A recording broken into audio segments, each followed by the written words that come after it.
Okhulumayo kuSibongile. Lana sisa-multiplya futhi sisa-simplifya ama-radical expression. La basicela ukuthi si-divide futhi sixazulule lesibalo lesi esithe sanikwa sona. Ngizohamba ngiyoyenza isibonelo sokwazi ukuqhubeka kahle. Uma ngino-square root sika-x ongaphansi kuka-square root sika-y, lapho kufana nokuthi ngine-square root sika-x ngaphansi kuka-y. La ngoba sinikezwe ama-square root, sizokhetha eyodwa i-square root njengoba ngiyenzile ngafaka esisodwa. Lokhu esinika kona ngakufaka ku-square root sethu esisodwa. Nasesibalweni sethu lesi esinikezwe sona sizoqhubeka kanjalo sifakwe i-square root esisodwa kulokhu esinikezwe kona. Nasi i-square root sethu, ethi ngisibhale kahle i-square root esinikezwe sona, so senza sibe sodwa, sifake u-60x to the power 2 y ongaphansi kuka-48x. Uma sengiqedile lapho ngizofuna inombolo ezokwazi ukudivida u-60 kanye no-48 engingayicabanga ngo-12. U-60 ngizomdivida ngo-12. Impendulo engizoyithola ngo-5, ngiye ku-48 ngimdivide ngo-12, impendulo engizoyithola ngo-4. Uma sengiqedile ngichubekela ku-x squared lo ngimtholile ngizomdivida ngalo x ongaphansi esithe sanika zona. Impendulo engizoyithola ngu-x owodwa.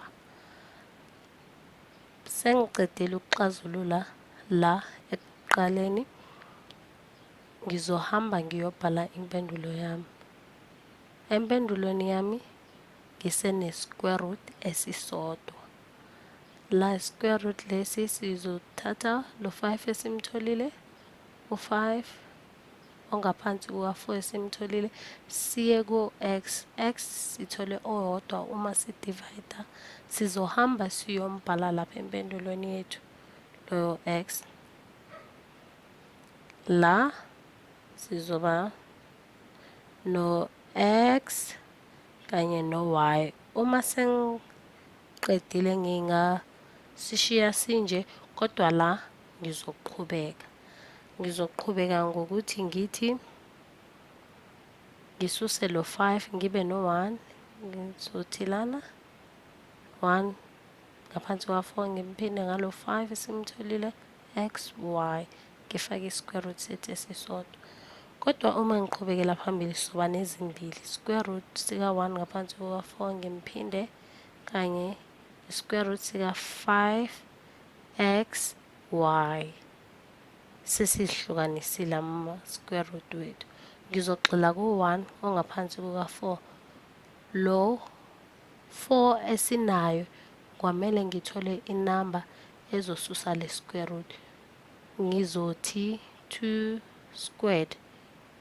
Lo squared engimtholile uzokwazi ukususa le square root. Ithi ngihlukanise ngizoba lo 1 lo uzoba yedwa kanye no-4 le ezosusa i-squared.